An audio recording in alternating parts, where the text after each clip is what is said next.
Bab 381. Dilihat dari perlakuan Iqbal terhadap Wira, Wira pasti bukan orang biasa.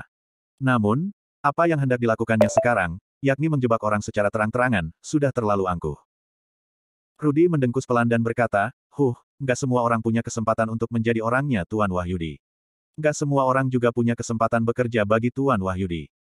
Tuan Wahyudi, ujar Regan dengan mata berbinar. Setelah itu, dia buru-buru menangkupkan tinjunya tanda hormat dan berkata, jangan khawatir, Tuan. Saya akan kerjakan sekarang juga. Sebelumnya, Regan bertugas melayani iring-iringan kereta para pejabat yang melakukan perjalanan ke selatan. Dia pernah mendengar cerita orang-orang tentang kondisi perang di utara.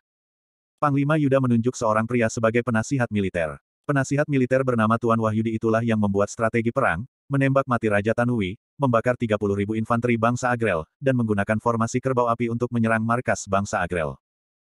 Pantas saja sikap Iqbal mengisyaratkan bahwa Wira adalah orang penting. Ternyata Wira adalah penasihat militer itu. Kesempatan emas ini akan Regan peluk erat, tidak akan ada yang bisa menghentikannya. Pak Regan, kamu nggak bisa melakukan ini. Cepat kembali, seru Husni dengan keras. Akan tetapi, Regan tidak berpaling sedikit pun. Melihat itu, Husni yang sedikit panik buru-buru menatap Wira dan berkata, oke, aku menyerah. Suruh Pak Regan kembali, aku akan memberitahu di mana sepupumu berada. Kita nggak perlu saling menghancurkan begini. Jika baju zirah dan busur disembunyikan di rumahnya, Husni akan sulit memenangkan tuntutan hukum, apalagi dengan Iqbal yang berada di pihak Wira. Dia pasti akan kalah saat diadili di pengadilan daerah. Jadi, dia hanya bisa terus berjuang mengajukan banding ke pengadilan tingkat atas. Pada saat itu, keluarga Suteja yang cukup kaya mungkin tidak perlu takut pada Wira. Namun, Husni tetap akan ditahan di penjara dalam jangka pendek. Dengan kondisinya saat ini, Husni bisa bertahan hidup jika dia merawat lukanya dengan baik dan memulihkan diri. Akan tetapi, jika dia benar-benar masuk penjara, dia pasti akan mati. Gak ada kata damai buat orang yang mengganggu orang-orangku. Orang yang mencelakai sepupu dan pamanku tetap harus mati. Putus Wira. Kemudian, dia melanjutkan dengan dingin, Rudy, kalau dia nggak bicara dalam 3 detik, bunuh dia. Baik, jawab Rudy. Rudy mengangkat tinggi pedang Treksa di tangannya sambil menghitung. 1. Jantung Husni berdetak kencang. 2. Punggung Husni mulai berkeringat dingin. 3. Ketika Rudy menebaskan pedang Treksa, Husni langsung berteriak dengan ngeri. Jangan bunuh aku, jangan bunuh aku. Aku akan bicara. Di sebuah rumah kecil tempat Lestari dikurung, 4 orang preman memandang gadis yang diikat ke tiang sambil menggertakkan gigi.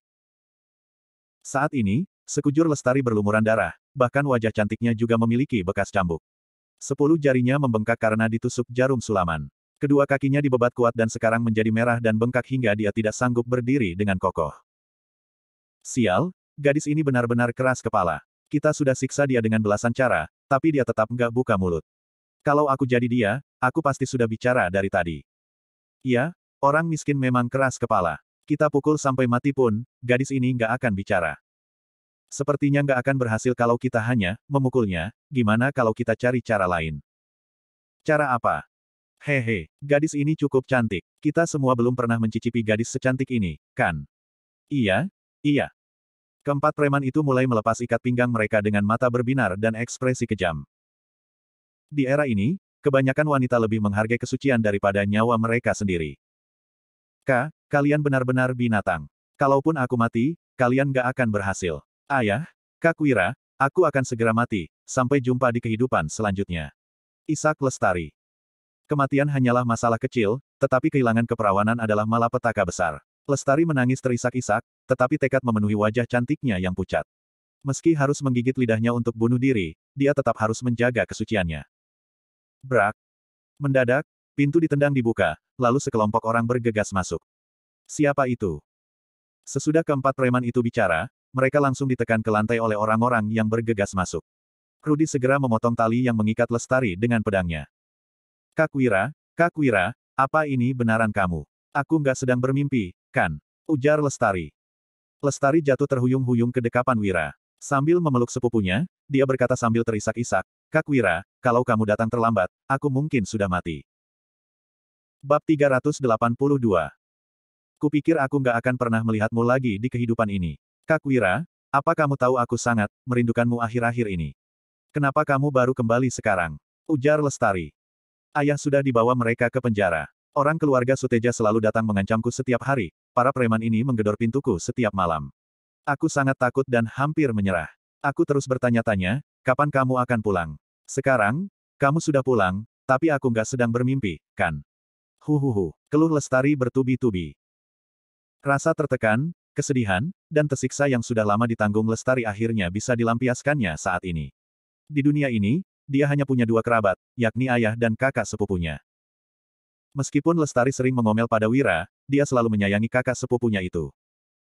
Maaf, aku pulang terlambat. Ini semua salahku, seharusnya aku kembali lebih awal, ujar Wira. Wira menyampirkan jubah ke tubuh Lestari, lalu menyeka air mata yang terus mengalir di wajah sepupunya yang makin tirus. Saat melihat luka di sekujur tubuh Lestari, hatinya dipenuhi amarah. Ada rasa sakit yang sulit digambarkan di dadanya. Dia melirik keempat preman itu dan berkata dengan nada dingin, bahwa mereka pergi. Tuan, tolong ampuni kami. Keluarga Suteja yang memaksa kami melakukan ini. Kami juga nggak mau, tapi kami dipaksa. Kami tahu kami salah. Nona yang baik hati, tolong minta pada tuan ini untuk mengampuni kami. Kami salah, kami tahu kami salah, mohon ampuni kami. Melihat sekelompok prajurit veteran yang garang, para preman itu tahu bahwa mereka akan celaka, jadi mereka buru-buru memohon belas kasihan. Namun, para veteran pasukan Zirah Hitam tetap menyeret mereka pergi. Lestari buru-buru berkata, Kak Wira, jangan bunuh mereka. Pembunuhan itu kejahatan yang sangat serius, serahkan saja mereka pada pemerintah. Biar pejabat yang menghukum mereka. Bukannya Lestari tidak membenci para preman ini dan menginginkan mereka mati. Dia hanya khawatir sepupunya akan dituduh melakukan pembunuhan. Ya, baiklah. Bawa mereka ke pemerintah dan minta pejabat menghukum mereka. Perintah Wira sambil tersenyum setuju. Namun, saat menyipitkan mata ke arah Rudi, matanya tampak dingin dan kejam. Rudi pun mengangguk paham. Lestari, aku akan meminta seseorang membawamu ke dokter untuk merawat lukamu. Kata Wira. Sambil menggendong Lestari keluar dari rumah itu, Wira melanjutkan, aku mau pergi menyelamatkan paman dulu. Enggak, Kak Wira, aku mau ikut. Kita selamatkan ayah dulu, baru obati lukaku. Lestari berkata sambil berlinang air mata, ayah sudah lama di penjara, sebagian besar rambutnya sudah beruban. Mereka mengambil perhiasanku pasti untuk mengancam ayah. Ayo cepat, aku nggak bisa tunggu lebih lama lagi. Baiklah, jawab Wira. Takut situasi akan memburuk, Wira pun membawa Lestari menaiki kuda yang tinggi. Kota ini tidak besar, jadi berkendara selama 15 menit saja, mereka sudah akan tiba di depan pengadilan daerah. Meski bersandar di pelukan Wira, kuda yang berlari kencang membuat tubuh Lestari gemetar karena lukanya makin terasa sakit. Namun, dia menahan rasa sakit itu dan tidak menunjukkannya. Selama ayahnya bisa diselamatkan, dia bisa menanggung sebesar apapun rasa sakit. Saat melihat sekelompok orang menunggang kuda datang membawa pedang, dua petugas pengadilan di depan gerbang sontak tersenyum sopan dan berkata, Tuan, dilarang menunggangi kuda masuk ke pengadilan, silakan turun dari kuda terlebih dulu kalau ada keperluan. Petik 2. Kedua petugas pengadilan ini sudah lama bekerja di pengadilan daerah. Mereka pandai menilai orang dan tahu bahwa orang-orang ini tidak bisa disinggung. Mereka harus bicara dengan hati-hati kalau tidak mau dihajar atau kehilangan pekerjaan mereka. Tentu saja, sikap mereka akan berbeda terhadap rakyat jelata miskin yang datang. Sambil membawa Lestari turun dari kuda, Wira melemparkan uang perak dan berkata, aku mau mengunjungi seorang tahanan. Langsung menerobos pengadilan daerah akan membawa dampak yang terlalu besar. Jadi, lebih baik mereka masuk dengan cara yang tidak terduga. Hah? Melihat uang 100.000 yang dilempar Wira, petugas pengadilan langsung menunjuk ke suatu tempat sembari berkata dengan gembira, tempatnya di sudut timur laut. Wira memimpin jalan, sementara para veteran pasukan Zirah Hitam segera mengikuti dari belakang. Kalian nggak boleh masuk beramai-ramai, nggak boleh membawa senjata juga. Hei, cepat berhenti. Melihat sekelompok orang itu berjalan masuk, kedua petugas patroli terkejut dan buru-buru menghentikan mereka. Namun, begitu mereka membuka mulut, mereka langsung ditahan oleh dua prajurit veteran sehingga tidak bisa bergerak. Melihat sekelompok orang itu memasuki pengadilan daerah dengan lancar, kedua petugas pengadilan tadi langsung pucat ketakutan dan gemetaran. Gimana ini? Sepertinya mereka mau menjebol penjara. Kita juga sudah menerima uang mereka, ujar salah seorang petugas pengadilan. Pak Iqbal nggak di tempat, cepat pergi dan beritahu Pak Radit, balas petugas pengadilan lainnya. Bab 383. Terdapat ukiran perunggu monster dalam legenda pada pintu ruang penjara yang tertutup rapat. Ukiran monster itu tampak bengis dan mengintimidasi. Di sel penjara terakhir, Li Sun, Hendra, dan perajin gula mengepung Suryadi yang sekujur tubuhnya penuh memar. Kamu nggak akan bisa keluar sebelum menyerahkan resep rahasia gula kristal. Hendra berkata dengan ekspresi jengkel, putrimu sama keras kepalanya denganmu. Anak buahku sudah menyiksanya dengan bermacam cara, tapi dia tetap nggak mau buka mulut. Kuakui, orang keluarga Salim memang berani. Suryadi mendongak, air mata mengalir tanpa henti di wajahnya. Saat ini, dia merasa lega tetapi juga sedih saat memikirkan betapa putrinya telah banyak menderita. Hendra tersenyum tipis, lalu berkata, tapi, aku menyuruh 4 preman tinggal di sana. Mereka akan terus menginterogasi putrimu dengan cara apapun. Bajingan, kalau terjadi sesuatu pada Lestari, aku akan menghabisimu. Ancam Suryadi naik pitam, dia benar-benar ingin membunuh orang di depannya. Hendra berkata perlahan, seharusnya nggak akan terjadi sesuatu pada dia. Aku sudah mengingatkan mereka untuk nggak membunuh supaya masalah nggak membesar. Mendengar itu, Suryadi pun menghela napas lega. Namun, Hendra menyipitkan matanya, lalu mendekat dan berkata, tapi, mereka juga bukan orang baik-baik.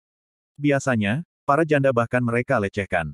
Saat mereka marah karena putri cantikmu nggak mau memberitahukan resep rahasianya, menurutmu apa yang akan mereka lakukan?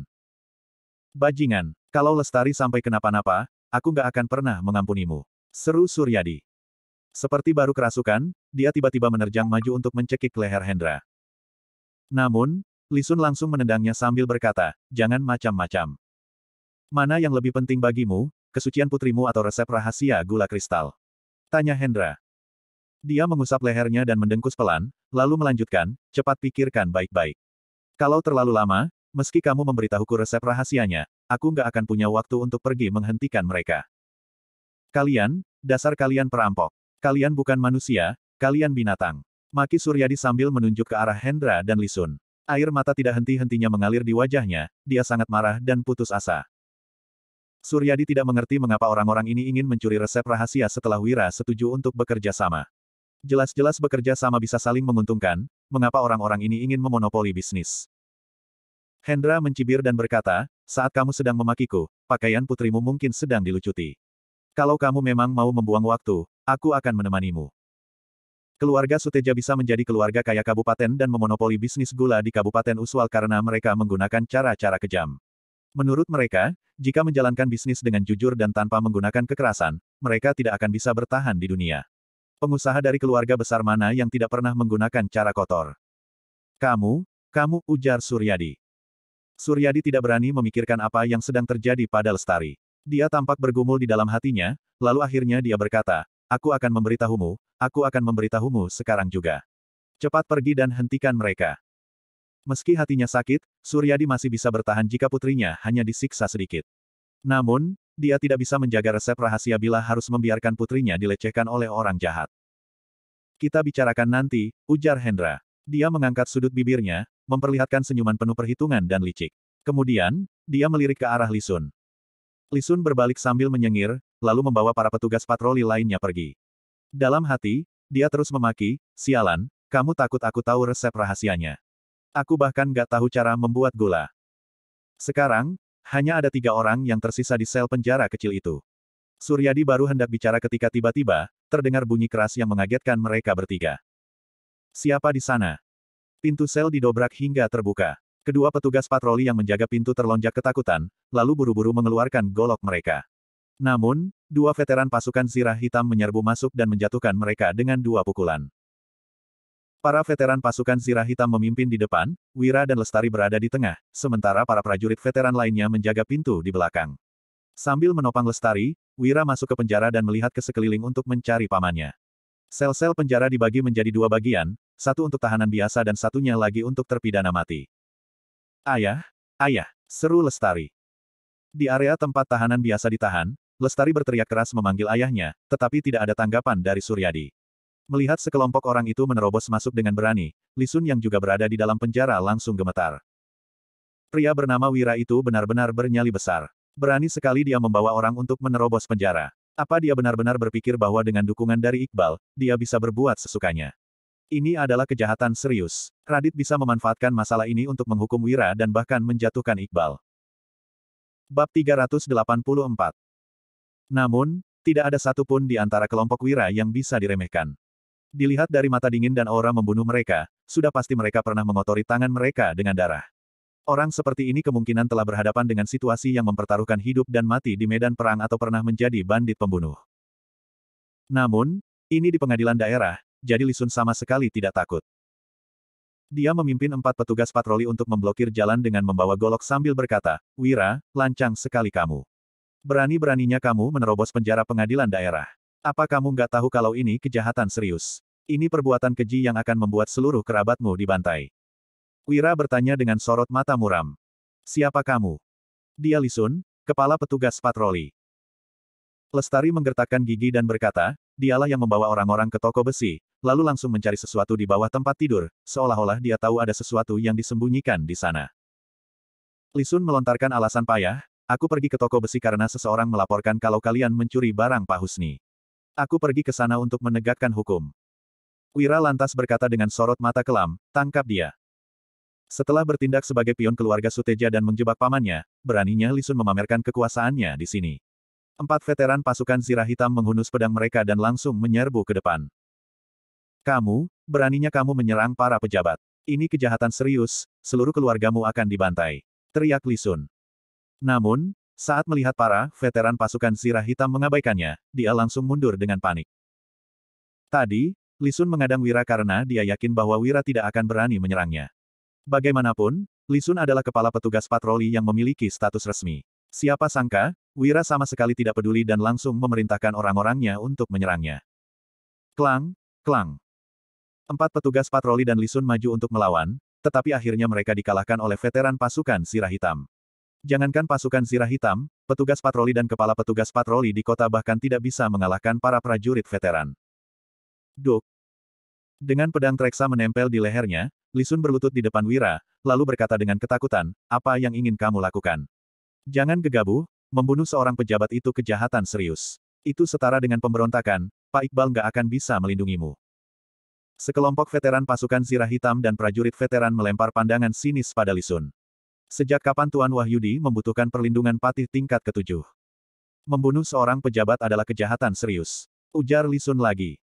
Wira berkata dengan sorot mata kelam, "Kalau begitu, bagaimana dengan melukai pejabat?" Li Sun langsung bertanya dengan panik, Apa yang mau kamu lakukan?"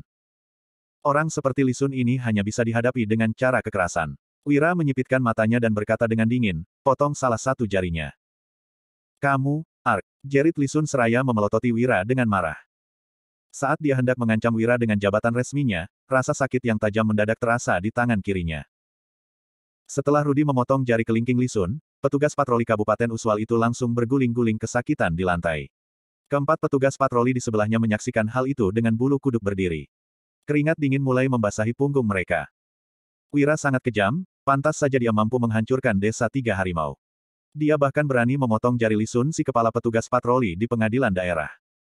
"Ark!" Li Sun yang kesakitan berteriak marah, "Wira, kamu sudah berani menerobos masuk ke penjara dan melukai pejabat. Pak Iqbal pun nggak bisa menyelamatkanmu. Tunggu saja hari kematianmu." Wira menyipitkan matanya dan berkata, "Potong satu lagi." Pluk. Begitu Rudi menebaskan pedang Treksa, satu jari Li Sun yang lain jatuh ke lantai. "Ark, beraninya kamu," jerit Li Sun sambil berguling kesakitan. Dia memelototi Wira, masih tidak bisa mempercayai kenekatan pria itu. Rudi menghunus pedangnya dan mendengkus, lalu berkata, "Kamu masih mending, hanya 2 jarimu yang dipotong.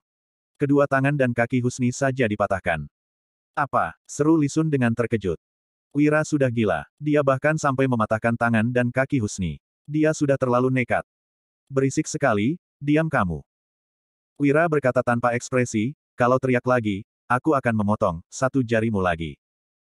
Huhuhuhu, Li Sun menangis dengan ngeri. Dia menutup mulutnya dengan tangan kanan dan tidak berani mengeluarkan suara. Namun, giginya terus bergemeletup karena rasa sakit yang parah dan terus mengeluarkan suara-suara aneh. Bab 385. Dahi keempat petugas patroli lainnya bercucuran keringat dingin. Wira terlalu kejam. Setelah memotong jari Li Sun, dia juga melarang Li Sun untuk berteriak. Wira memandang keempat petugas patroli itu sambil bertanya, "Kalian juga terlibat dalam masalah pamanku, kan?" "Tuan, tolong ampuni kami. Pak Li Sun yang menyuruh kami melakukannya. Dia memberi kami 100.000. Benda itu sengaja disembunyikan oleh Pak Li Sun. Aku tahu di mana pencurinya. Jangan bunuh kami. Kami masih punya banyak tanggungan di rumah. Kami juga terpaksa melakukannya. Kami bersalah, tolong ampuni kami." Keempat petugas patroli itu bersujud dan mengaku dengan ketakutan. Wira bahkan berani menyerang Li Sun dan Husni jadi, mana mungkin dia tidak berani menyerang petugas patroli rendahan seperti mereka. Jika jari mereka dipotong dan mereka sudah benar-benar cacat, semuanya sudah terlambat. Wira menoleh pada Li Sun, lalu berkata tanpa ekspresi, apa ada hal lain yang mau kamu jelaskan? Pak Radit memberiku 2 juta dan menyuruhku membuat rencana untuk menangkap pamanmu, ujar Li Sun tanpa pikir panjang saat melihat mata dingin Wira. Li Sun tidak berani tidak mengaku, Wira benar-benar gila, dia pasti akan memotong jari Li Sun lagi jika Li Sun masih tidak mau bicara. Tanda tangan dan cap, perintah Wira. Setelah mengambil pena, tinta, dan kertas, Wira menulis pengakuan kelima orang tersebut, lalu menyodorkannya pada mereka. Li Sun dan keempat petugas patroli itu sangat ketakutan. Mereka yang bisa menulis menandatangani nama mereka, sementara yang tidak bisa menulis menggambar lingkaran, lalu menekan sidik jari mereka di sana. Fandi, bawa 10 orang untuk mengawal dia dan temukan pencuri itu. Perintah Wira. Setelah memberikan perintah, Wira membawa Lestari ke sel terakhir tahanan terpidana mati. Saat mereka melihat Kadir di sel tahanan terpidana mati, semua veteran pasukan Sirah Hitam tercengang. Mereka telah mendengar tentang Kadir dari mulut Hasan, sekarang perasaan mereka terasa rumit kala melihatnya. Namun, tidak ada yang menyapa Kadir, mereka semua fokus pada masalah saat ini. Di dalam sel penjara, Hendra tengah menempelkan belati ke leher Suryadi. Wajah gemuknya memucat saat dia berkata, jangan datang ke sini atau aku akan membunuhnya. Ah! Klang! Rudi menebaskan pedangnya dan menerbangkan belati Hendra, lalu mengambil belati itu dengan mudah. Duk! Hendra yang kehilangan, harapan terakhirnya pun jatuh ke lantai. Ayah! Seru Lestari. Lestari, Wira, panggil Suryadi. Ayah dan putrinya yang terluka itu saling berpelukan dan menangis. Paman, aku sudah pulang. Jangan khawatir, hibur Wira. Setelah menghibur pamannya, Wira berjalan menuju Hendra tanpa basa-basi. Hendra buru-buru berkata, Wira, keluarga Suteja bersalah dalam hal ini, tapi aku juga nggak punya pilihan. Kakakku yang mengambil keputusan di keluargaku. Dia ingin mencuri resep rahasia gula kristal dan aku nggak bisa melarangnya. Dia menyuruhku untuk memberikan 20 juta pada Pak Radit. Asalkan kamu membiarkan aku pergi, aku bersedia tanda tangan dan cap jari. Tangan dan kaki Husni dipatahkan, Lestari sudah diselamatkan, dan 2 jari Li Sun dipotong. Hendra adalah orang yang cukup pintar. Dia tahu bahwa melawan Wira tidak ada gunanya, dia hanya akan menderita dan menjadi cacat. Selama ini, Hendra takut akan kekejaman Wira yang telah menghancurkan desa 3 harimau. Dia tidak mau mengambil risiko dengan mencuri resep rahasia. Namun, dia tidak bisa membuat keputusan di keluarga Suteja. Tanda tangan dan cap, ujar Wira. Wira menuliskan pernyataan Hendra ke atas selembar kertas, lalu menyodorkannya pada Hendra. Hendra pun langsung menandatangani dan mencap jarinya. Dia tahu bahwa Wira yang berani bertindak sampai ke titik ini sudah tidak peduli dengan segala risiko. Dia hanya akan celaka jika melawan Wira. Setelah menyimpan kertas pernyataan, serta mengawal Hendra dan pembuat gula, Wira bersiap untuk keluar. Tiba-tiba, prajurit veteran yang menjaga pintu mendekat dan berkata, ada orang yang membawa busur sedang memblokir pintu sel penjara. Wira, berani sekali kamu menerobos penjara dan membunuh pejabat. Ini pemberontakan keji. Cepat keluar dan menyerah. Kalau enggak, kamu akan kubunuh di sini juga. Seru Radit dengan wajah gembira di luar sel. Bab 386. Menerobos penjara sama saja dengan pemberontakan. Asalkan bisa menangkap Wira dan melibatkan Iqbal, Radit bisa menguasai Kabupaten Uswal. Dia juga bisa menjadi pemimpin dan berkuasa seperti 2 tahun yang lalu.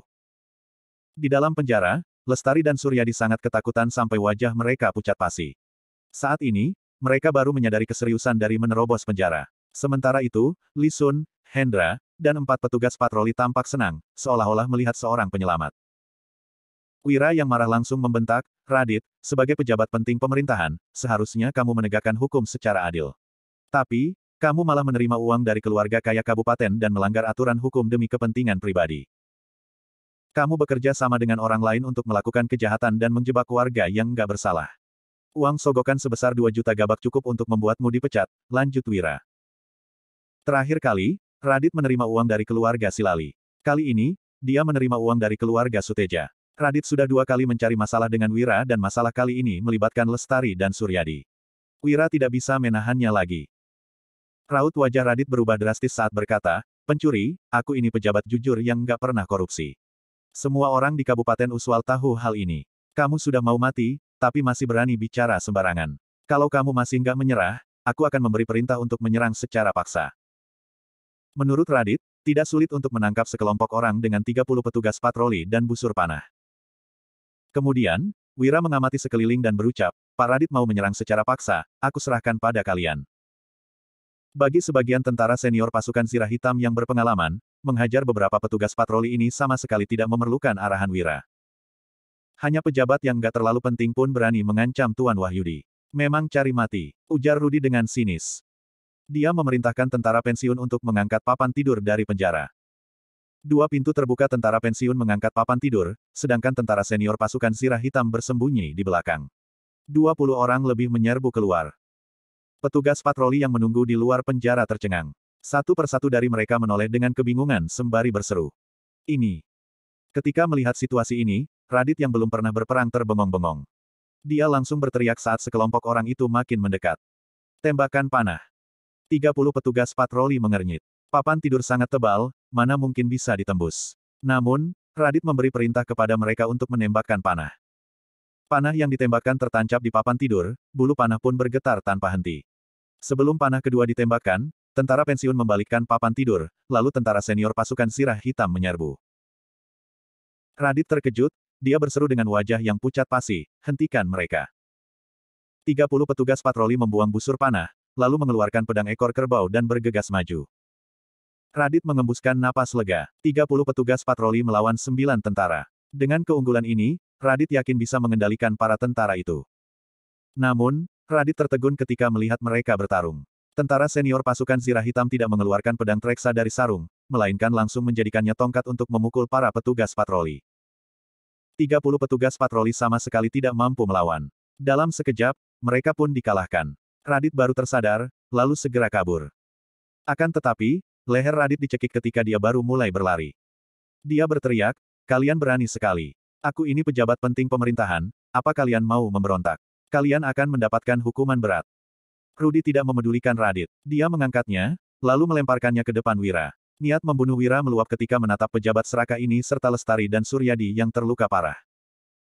Saat bertatapan dengan Wira, Radit yang ketakutan segera berucap, Wira, kamu mau apa? Kamu itu orang terpelajar dan pernah mengikuti ujian kenegaraan. Jadi, kamu pasti paham dengan aturan pemerintahan. Jangan sampai kamu mencelakai diri sendiri. Aku ini pejabat penting pemerintahan. 9 generasi keluargamu akan dimusnahkan kalau kamu berani melukaiku. Bukan hanya kamu, pamanmu, adik sepupumu, dan kerabatmu juga akan terlibat. Lanjut Radit. Di saat-saat seperti ini, Radit masih berani mengancam Wira. Jadi, Wira langsung menendang wajah Radit. Li Sun, Hendra, dan sekelompok petugas patroli ketakutan setengah mati. Hal ini karena di pengadilan daerah hanya ada 3 pejabat penting dan Radit menempati posisi kedua. Bab 387. Wira berani menghajar pejabat penting pemerintahan, apa dia ingin memberontak? Lestari dan Suryadi pun terperangah. Ah, darah! Teriak Radit yang terjatuh ke tanah. Bahkan, hidungnya juga berdarah. Kemudian, dia membentak, Wira, kamu beraninya kamu pukul aku. Kamu mau memberontak? Ah! Memberontak. Pukul kamu berarti mau memberontak. Memangnya kamu siapa? Jangankan memukul, sekalipun aku membunuh pejabat koruptor sepertimu, juga nggak salah. Ujar Wira. Wira yang berang terus menendang Radit dan sama sekali tidak berbelas kasihan. Kalau bukan karena dia datang tepat waktu, Suryadi dan Lestari pun belum tentu bisa hidup setelah menyerahkan resep rahasia. Setiap pejabat koruptor seperti ini menerima uang sogokan, pasti ada warga yang meninggal. Jika terus membiarkan Radit tetap menduduki di posisinya saat ini, entah berapa banyak lagi warga yang menderita. Ah, kamu, jangan pukul lagi, ah! Teriak Radit sambil menutupi kepalanya dengan kedua tangan. Dia meringkuk dan terus berteriak histeris di tanah. Awalnya, suara teriakan Radit masih sangat keras. Kemudian, tenaganya makin melemah hingga dia mulai memohon ampun. Akhirnya, suaranya makin kecil. Li Sun berujar, apa dia mau menghajar Pak Radit sampai mati? Dia, Hendra, dan sekelompok petugas patroli sangat ketakutan, sementara itu, Rudi, pasukan Zirah Hitam, dan tentara pensiun merasa sangat senang. Mereka berasal dari keluarga yang miskin. Jadi, mereka sangat membenci pejabat koruptor yang kejam ini. Suryadi membujuk, Wira, jangan pukul lagi. Takutnya dia mati. Lestari juga menimpali, Kak Wira, jangan pukul lagi. Nanti dia mati. Jika pejabat penting pemerintahan dipukul sampai mati, Suryadi dan Lestari khawatir mereka tidak bisa menyelesaikan masalah ini. Biarkan saja dia mati. Kalau pejabat brengsek ini hidup lebih lama, korban akan makin bertambah. Ujar Wira. Setelah menendang sampai kelelahan, Wira mengangkat busur panah, lalu bersiap menembak. Lestari dan Suryadi segera mengadang Wira. Kemudian, Rudi menghentikan Suryadi dan Lestari seraya berucap, jangan khawatir. Kalaupun Tuan Wahyudi membunuh pejabat brengsek ini, juga nggak masalah. Wira telah memberikan kontribusi besar dalam peperangan. Jadi, menghabisi pejabat serakah tingkat ke-8 bukan masalah besar. Namun, Wira sudah berpesan agar tidak mengungkit tentang peperangan setelah kembali ke Kabupaten Uswal. Ah! Teriak Radit begitu mendengar bahwa Wira tidak akan mendapatkan masalah kalaupun menghabisinya. Radit sangat ketakutan. Radit segera bangkit, lalu bersujud sembari berkata, Tuan Wira, aku salah karena terlalu sembrono. Aku nggak seharusnya menerima uang keluarga Suteja dan membantu mereka mencelakai pamanmu. Tolong ampuni aku kali ini. Aku pasti memperbaiki kesalahanku dan menjadi pejabat yang baik. Segerombolan orang itu tertegun. Mereka tidak mengerti kenapa Radit begitu cepat menyerah. Radit yang sangat ketakutan tidak berhenti bersujud. Wira bukan berasal dari keluarga kerajaan atau bangsawan, kenapa dia tidak takut membunuh pejabat penting pemerintahan? Wira menerobos kediaman keluarga Suteja dan penjara pengadilan daerah terlebih dahulu. Sekarang, dia ingin menghajar pejabat penting pemerintahan sampai mati. Setiap perbuatannya pasti akan dijatuhi hukuman berat. Bahkan, Wira juga membawa sekelompok orang jahat yang pernah membunuh. Sepertinya, Wira sudah terdesak sehingga bersiap untuk memberontak. Dia ingin memulai aksinya dengan membunuh pejabat. Pemberontakan rakyat bukanlah hal baru di kerajaan Nuala. Setiap tahun aksi seperti ini juga sering terjadi. Radit bukan orang yang pemberani. Begitu memikirkan hal ini, dia tidak berani berlagak lagi. Jadi, Radit memohon ampun terlebih dahulu untuk menyelamatkan diri. Wira tidak menyangka Radit bisa menyerah begitu cepat. Kemudian, Wira melempar kuas, tinta, dan kertas ke tanah seraya memberi perintah, tuliskan semua persekongkolanmu dengan keluarga Suteja. Kalau enggak, aku akan menghabisimu sekarang. Oke, sahut Radit. Dia mengambil semua peralatan dan langsung menulis dengan cepat. Radit juga menuliskan kesalahannya dengan detail. Dia takut Wira akan kesal dan membunuhnya kalau ada yang kurang.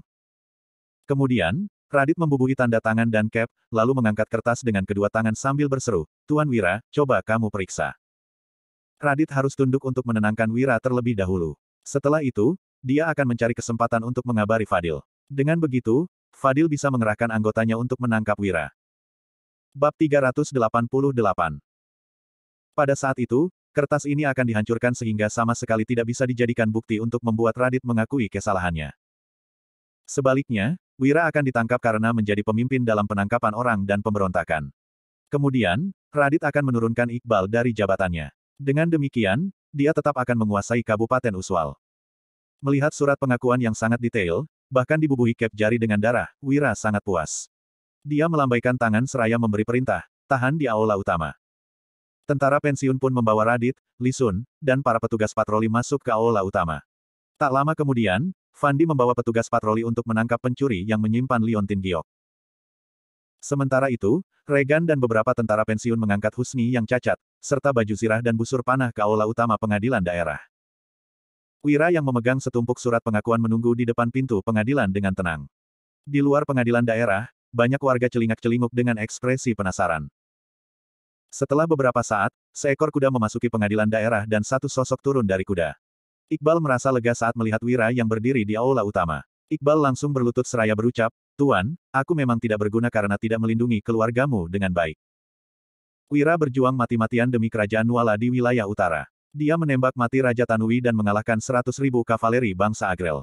Setidaknya, kemenangan ini akan membuat wilayah utara hidup tenang selama 10 tahun.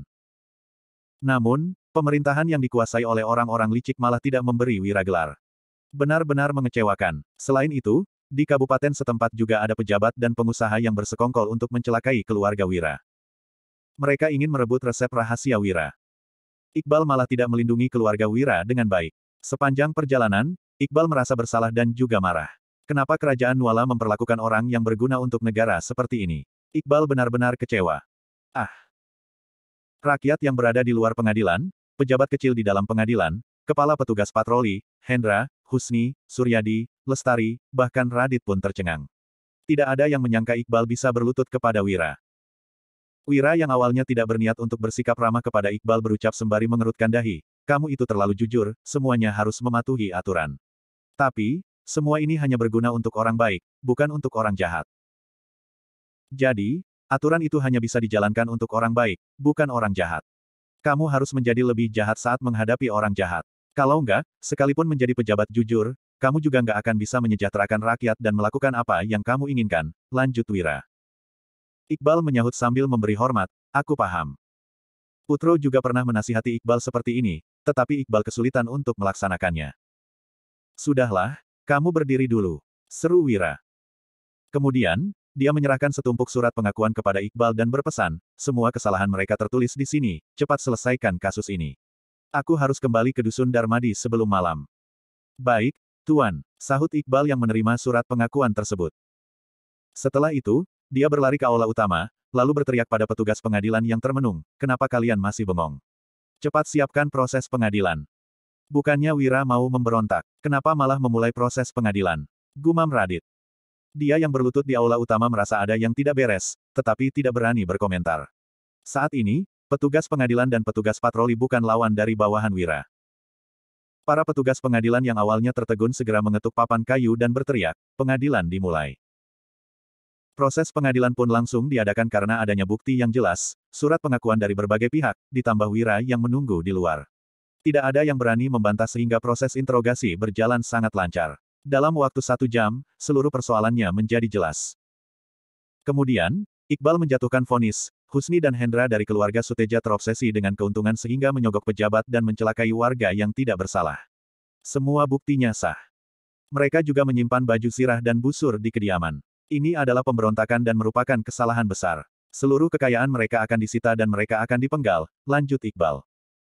Ini fitnah, Pak Iqbal. Kami memang mencelakai orang, tapi kami tidak menyimpan busur dan baju zirah.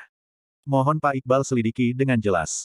Kalau tidak, kami tidak akan mengakuinya, kata Husni. Hendra dan Husni menangis sambil memohon, mereka tidak berani menyatakan bahwa Wira yang menjebak mereka setelah melihat kejadian tadi. Mereka berdua hanya menyatakan secara tidak langsung bahwa mereka tidak akan bekerja sama kalau vonis tidak diubah. Iqbal yang merasa bersalah melanjutkan pembacaan vonis untuk Lisun, petugas patroli yang terlibat, dan pencuri. Terakhir, dia menjatuhkan vonis untuk Radit. Radit Mahesa terobsesi dengan keuntungan sehingga melakukan korupsi dan melanggar hukum. Lepaskan seragamnya dan tahan dia di penjara untuk sementara waktu, lalu tunggu keputusan dari pemerintah untuk hukumannya. Radit juga tidak terima, tetapi dia tidak berani bicara. Dia takut dengan orang berkuasa yang menyokong Wira. Tiba-tiba, suara seseorang yang tegas terdengar. Pak Iqbal, caramu menyelesaikan kasus ini terlalu sembrono. Aku harus melaporkanmu nanti demi menegakkan keadilan untuk Pak Radit. Bab 389. Para warga yang berada di luar pengadilan pun bubar dan sekelompok orang memasuki halaman pengadilan daerah. Kaisang berdiri di depan dan Fadil sedikit tertinggal di belakang, lalu ada sekelompok tentara rakyat yang memakai baju zirah dan membawa busur mengikuti mereka. Totalnya sekitar 100 orang. Radit yang merasa gembira menoleh dan berkata, Tuan Kaisang, Pak Fadil, Iqbal bersekongkol dengan pemberontak. Dia memutarbalikkan fakta dan memfitnah orang jujur. Cepat tangkap mereka dan kembalikan kedamaian di Kabupaten Uswal. Lisun, Husni, Hendra, dan petugas patroli yang terlibat sangat bersemangat. Orang yang menolong Radit sudah datang, situasi akan berbalik. Kaisang memberi hormat dari jauh seraya berucap, Pak Radit tenang saja. Pak Fadil datang membawa pasukan. Kaisang baru datang ke pengadilan daerah sehingga tidak tahu apa yang sebenarnya terjadi. Kebetulan dia bertemu dengan Fadil. Mereka sangat marah ketika mendengar bahwa Radit ditangkap oleh seorang pemberontak dan dibantu oleh Iqbal.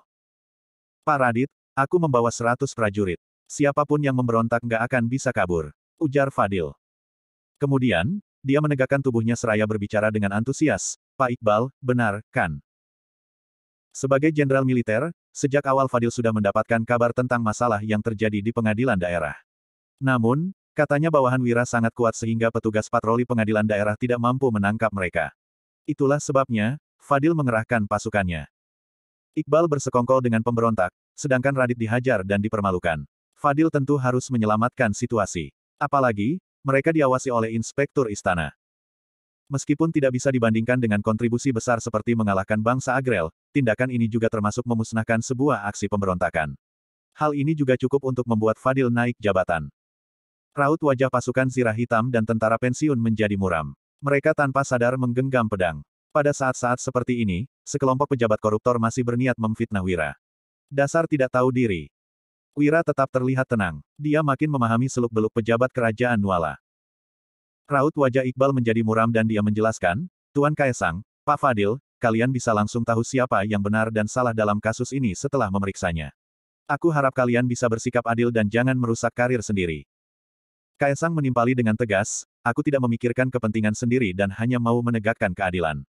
Sebagai inspektur istana, aku punya tugas untuk melapor kalau mendengar kabar. Sekarang, aku diutus pemerintah untuk menginspeksi Provinsi Jawali dan hari ini aku melihat sendiri kamu bersekongkol dengan pemberontak. Jadi, mana mungkin aku mengabaikannya? Fadil yang sok berwibawa menambahkan, Pak Iqbal, aku tidak akan mengungkit masalah kamu yang membela penjahat ini dulu. Tapi, hari ini dia menerobos kediaman keluarga Suteja, memukul warga yang tidak bersalah, menerobos penjara, menculik penjahat, melawan petugas, dan menghajar pejabat penting pemerintahan. Ini semua kesalahan yang tidak bisa diampuni. Selain itu, kamu juga tidak bisa lepas dari tanggung jawab. Fadil langsung tahu apa yang terjadi begitu mendengar masalah keluarga Suteja yang menjebak Suryadi untuk merebut resep rahasia. Akan tetapi, selama ini dia merasa terganggu dengan keberadaan Wira dan Dusun Darmadi. Fadil bahkan tidak bisa memusnahkan desa tiga harimau, tetapi Wira yang membawa warga desa bisa memusnahkannya. Hal ini bukan hanya mempermalukan Fadil, tetapi juga membuatnya kehilangan alasan untuk mendapatkan uang dengan memusnahkan bandit. Radit berdiri dan melihat petugas pengadilan di aula utama, lalu berucap, apa kalian sudah dengar apa yang dikatakan Tuan Kaesang dan Pak Fadil? Wira berencana untuk memberontak dan Iqbal itu komplotannya. Ini merupakan kesalahan yang tidak bisa dimaafkan. Kalau kalian mendengar perintah Iqbal, apa kalian juga mau memberontak, Ark? Sebelum petugas pengadilan sempat berbicara, Regan menendang Radit agar dia berlutut. Regan menegur, Pak Radit, Pak Iqbal belum suruh kamu berdiri. Berlututlah. Kamu, seru Radit seraya memelototi Regan. Kondisinya sudah seperti ini, kenapa Regan masih belum memahami situasinya? Regan yang melirik Radit dengan sinis tiba-tiba merasa sangat bangga. Memangnya kenapa kalau Radit adalah pejabat sipil kabupaten? Bukannya dia juga tidak tahu bahwa Wira adalah penasihat militer yang membuat kerajaan Nuala mengalahkan bangsa Agrel. Para petugas pengadilan berpikir sejenak, niat yang baru saja muncul langsung hilang. Regan adalah orang yang berpengalaman. Jika dia bersikeras mendukung Iqbal, hasilnya pasti sangat jelas. Mereka hanya membantu orang yang menang. Di luar aula utama, Kaesang berseru sembari mengernyit, Pak Fadil, cepat bertindak. Fadil mengeluarkan pedang, lalu menunjuk Wira sambil memberi perintah, penjahat ini menerobos penjara dan menculik orang. Dia juga menghajar pejabat penting pemerintahan. Cepat tangkap dia. 100 tentara rakyat berbaju zirah yang memegang senjata mendekati Wira secara perlahan-lahan. Bab 390. Pasukan zirah hitam dan tentara pensiun hendak mengeluarkan pedang, sedangkan Wira berniat untuk memberi perintah. Iqbal bergegas keluar dari pengadilan daerah dan mengadang Wira, lalu memandang tentara yang memegang senjata sembari berujar, kalau kalian melukai tuan sedikit saja, aku jamin pemerintah akan memusnahkan 9 generasi keluarga kalian. Segerombolan tentara itu pun menghentikan aksi mereka karena ketakutan. Mereka menoleh dan melihat Fadil untuk bertanya apa yang harus mereka lakukan. Para petinggi yang berselisih, tetapi bawahan seperti mereka yang menderita. Sekarang, mereka tidak tahu harus membela siapa. Fadil berkata dengan sinis, Iqbal, dia menerobos penjara dan menculik orang. Itu termasuk memberontak. Kalau kamu membela dia, berarti kamu komplotannya. Kamu sendiri saja sudah kesulitan, tapi kamu masih membantunya. Iqbal tersenyum sinis, lalu menyahut, Pak Fadil, aku tahu Tuan Wahyudi memusnahkan desa tiga harimau sehingga membuatmu malu. Jadi, kamu mau balas dendam. Tapi, sekarang kamu tidak berhak menyerang Tuan Wahyudi. Memusnahkan desa tiga harimau. Tidak berhak menyerang. Gumam Kaesang. Dia menjadi gugup setelah mendengar dua informasi ini. Kali ini, Kaesang datang ke Kabupaten Uswal karena ada tugas penting, yaitu mencari seseorang. Orang tersebut juga memusnahkan desa tiga harimau dan memberikan kontribusi besar. Pejabat biasa tidak berhak melukai orang ini. Jangan-jangan, Wira adalah orang itu. Fadil mendengkus, lalu menimpali, aku ini jenderal militer kabupaten yang merupakan pejabat militer tingkat ke-8. Dia itu hanya pelajar dari Dusun Darmadi, sekarang dia menerobos penjara dan melakukan kesalahan besar. Sudah seharusnya aku menangkap dia, kenapa aku tidak berhak menyerang dia? Serang dan tangkap dia. Segerombolan tentara rakyat pun terpaksa bertindak. Tiba-tiba, Kaesang berteriak, pelajar dari Dusun Darmadi, dia orangnya. Orang itu juga merupakan pelajar yang berasal dari Dusun Darmadi, tidak mungkin salah lagi. Kemudian, Kaesang bergegas ke depan para tentara dan memberi perintah, hentikan. Siapa yang berani menyerang Tuan Wira, aku akan melapor ke pemerintah untuk memusnahkan 9 generasi keluarga kalian. Ah! Bukan hanya para tentara, semua orang di tempat pun tercengang. Mereka tidak mengerti kenapa Kaesang yang bekerja sama dengan Fadil untuk melawan Wira tadi tiba-tiba berbalik melindungi Wira. Fadil yang terkejut bertanya, Tuan Kaesang, ada apa? Kaesang menegur, diam, kamu itu hanya pejabat militer tingkat ke-8. Kamu tidak ada apa-apanya dibandingkan Tuan Wahyudi. Bisa-bisanya kamu tidak menghormati dia. Cepat bawa anggotamu pergi. Kalau kamu berani bersikap tidak sopan kepada Tuan lagi, aku akan melapormu ke pemerintah supaya kamu kembali ke kampungmu untuk bertani. Lanjut Kaisang. Tuan, jangan marah. Aku pergi sekarang, sahut Fadil. Dia yang dimarahi segera membawa pasukannya pergi, tetapi dia masih kebingungan. Ada apa dengan Kaisang? Kenapa dia tiba-tiba membela Wira? Apa dia sudah gila? Namun, Fadil tidak berani menentang perintah Kaisang. Kerajaan Nuala menggunakan pejabat sipil untuk mengendalikan pejabat militer. Inspektur istana adalah pejabat sipil, sedangkan Fadil hanya pejabat militer tingkat ke-8. Kalau Fadil dilaporkan oleh inspektur istana, Fadil akan diperiksa dan dipecat. Radit yang tertegun berucap, Kaisang, kamu. Petik 2. Kaisang langsung menyela, Radit, kamu tidak perlu sok akrab. Kita tidak begitu dekat. Kamu, seru Radit. Dia sangat kesal sampai-sampai wajahnya memerah. 10 tahun yang lalu, Radit dan Kaisang sama-sama pergi ke ibu kota kerajaan untuk mengikuti ujian. Sejak saat itu, mereka menjadi teman dekat. Kaisang berasal dari keluarga miskin dan Radit selalu menjaganya. Keduanya pun memiliki hubungan pertemanan yang erat. Selama 10 tahun, mereka terus mempertahankan hubungan ini. Bahkan, Kaisang mengabari Radit terlebih dahulu sebelum datang ke Kabupaten Uswal. Sekarang, Kaisang malah mengatakan bahwa mereka tidak dekat. Kemudian, Kaisang menambahkan, sebagai pejabat penting pemerintahan, kamu melakukan korupsi dan memfitnah warga yang tidak bersalah. Tadi, aku ditipu oleh kamu. Sekarang, setelah disadarkan oleh Tuan Wira dan Pak Iqbal, aku sudah tahu jelas kenyataannya. Cepat terima hukumanmu dan akui kesalahanmu. Apa kamu mau disiksa dengan hukuman berat? Lanjut Kaisang. Sikap Kaisang yang kejam dan langsung memutus hubungan dengannya membuat Radit sangat kecewa. Dia berkata, Kaisang, kita sudah menjadi teman selama 10 tahun. Setidaknya, kamu harus memberiku penjelasan. Kaisang yang gugup berbalik dan menyahut, ada beberapa hal yang tidak boleh diketahui oleh kamu. Cepat mengaku. Sekarang, bagi kamu, mati mungkin bukan hal yang buruk. Wira memiliki jasa yang besar dalam mengalahkan bangsa Agrel. Setidaknya, 90% adalah kontribusi Wira. Namun, kerajaan Nuala dan bangsa Agrel berusaha menutupi informasi ini karena berbagai macam alasan.